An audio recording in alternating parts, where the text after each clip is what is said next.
عبدالحمید ادم۔ عبدالحمید ادم میرے پسندیدہ شاعروں میں سے ایک ہیں۔ یہ آپ کی شاعری پر میری تیسری ویڈیو ہے۔ آج یہاں جو آپ کا قطعہ پیش خدمت ہے، اس میں آپ نے جس خوبصورتی سے گداگر نفسیات کو ادبی اسلوب میں پیش کیا ہے، اس میں زبردست تلقین ہے۔ اس تلقین کو پڑھ کر بہت سے خیالات ذہن میں امڑنے لگے ہیں۔ تلقین بہت قیمتی ہے۔ میں اکثر سوچتا ہوں کہ انسان کو خدا کے نام پر مانگنے سے ملتا ہے یا خدا کے اذن سے ملتا ہے۔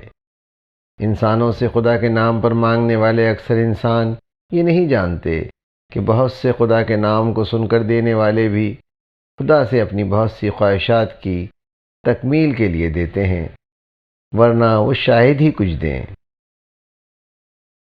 حقیقت یہ ہے کہ خدا کے نام پر دینے والا وہی ہے جو مانگنے والے ضرورت مند کے مانگنے سے پہلے دے۔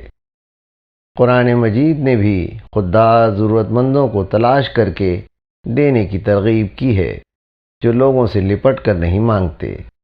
مفہوم سورۃ البقرہ آیت نمبر 273۔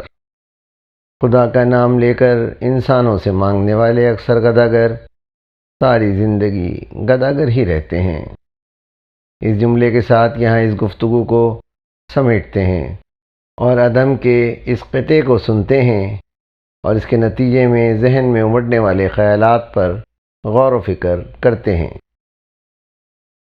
قطعہ عبدالحمید ادم۔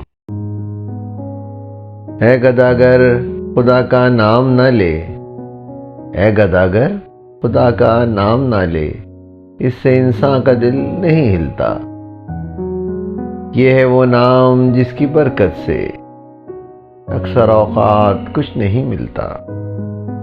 شاعر عبدالحمید ادم، آواز و پیشکش سراج الدین۔